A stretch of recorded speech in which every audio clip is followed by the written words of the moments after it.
से अनजान शेरनी की ओर भटक गई। जब वो शेरनी के करीब आई तो उसे अचानक महसूस हुआ कि वो झुंड से बहुत दूर है।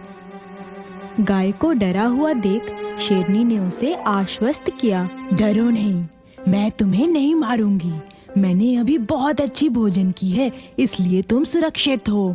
गाय ने राहत की सांस ली। धन्यवाद, मैं विचार में खो गई थी और महसूस नहीं किया था कि मैं झुंड से बहुत दूर थी। क्या सोच रहे थे? इस तरह इनके बीच एक बातचीत शुरू हुई और जैसे जैसे दिन बीतते गए वे अच्छे दोस्त बन गए। महीनों बाद गाय ने अपने परिवार को शेरनी से मिलाया।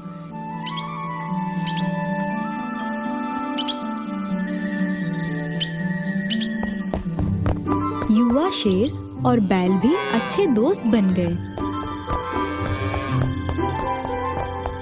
एक युवा सियार जो इस जंगल में रहता था, शेर और सांड के मांस खाने के मौके का इंतजार कर रहा था। वो जानता था कि उनके मांस खाने का एकमात्र तरीका ये होगा कि वो एक दूसरे को मार डाले।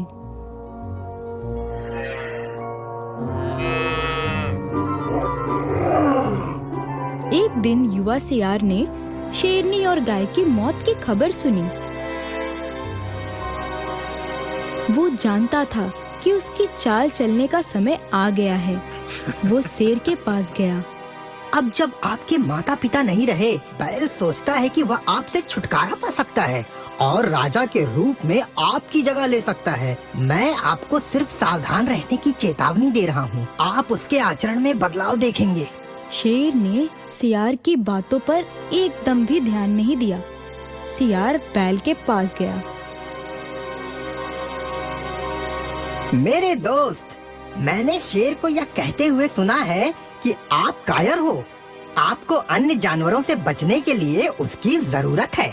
इससे बैल नाराज हो गया, लेकिन उन्होंने अपने गुस्से को नियंत्रित किया और सियार की बातों का विश्वास ना करने की कोशिश की। लेकिन सियार दोनों के मन में संदेह पैदा करने में सफल रहा। एक दिन शेर और बैल में लड़ाई हो गई। शेर घबरा गया और बैल पर चढ़ गया। बैल ने अपनी सींग नीचे किया और शेर पर सवार हो गया।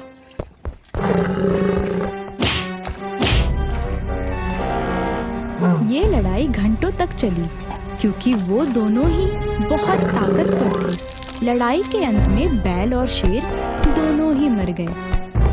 सियार जोर से हंसा। तुम मूर्खों, तुम्हें अपनी दोस्ती पर कोई भरोसा नहीं है।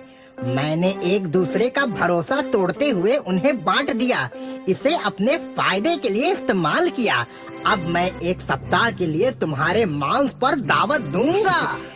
अर्थ